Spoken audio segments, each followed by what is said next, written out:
público ele recebe uma concessão, né, uma verba direta do parlamento e, obviamente, tem o potencial para interferência política com isso, muito além do que essa taxa de licenciamento, mas, por exemplo, a taxa de licenciamento, o nível precisa ser estabelecido pelo governo, porque é o governo que decide o preço dessa taxa, por exemplo, e há várias formas diferentes de utilizar esse mecanismo, e mais uma vez eu vou falar da Tailândia, que eu acho que tem um modelo muito ímpar e interessante, pois na Tailândia eles impõem um tributo em bebidas alcoólicas e produtos de tabaco, cigarro.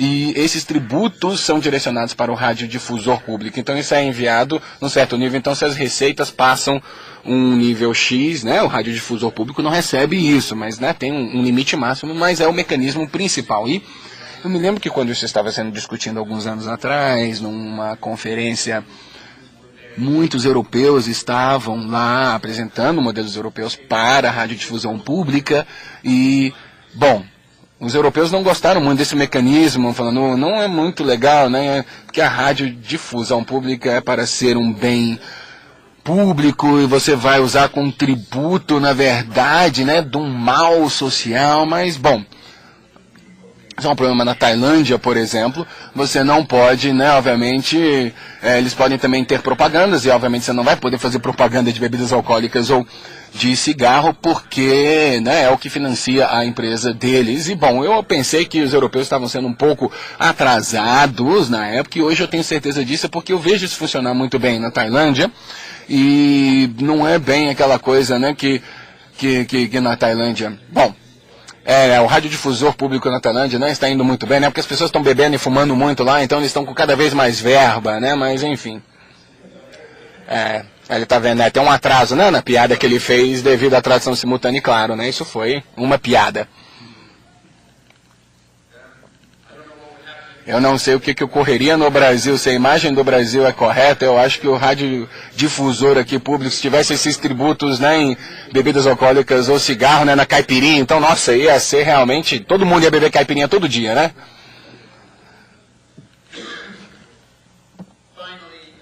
Bom, finalmente... Muitos radiodifusores públicos, e eu diria os melhores sistemas, os radiodifusores públicos não podem fazer propagandas. Por exemplo, a BBC não faz propaganda, a do Japão também não faz. E isso é realmente um tipo de modelo que talvez não seja apropriado, adequado para cada país. Em vários países, os radiodifusores públicos podem sim fazer propaganda.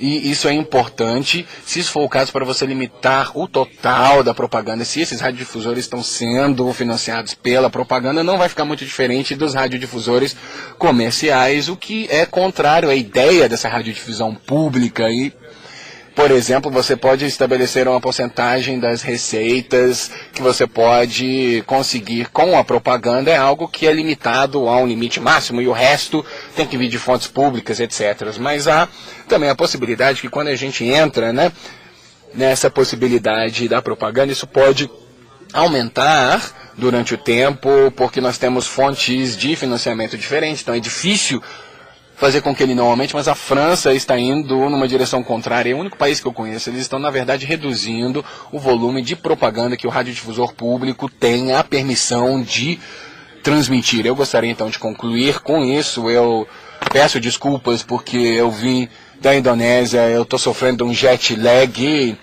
e obviamente estou um pouquinho doente, como vocês podem ver, e não estou, né, tão ativo quanto eu estaria, mas eu espero que os senhores e senhoras tenham achado essa palestra interessante.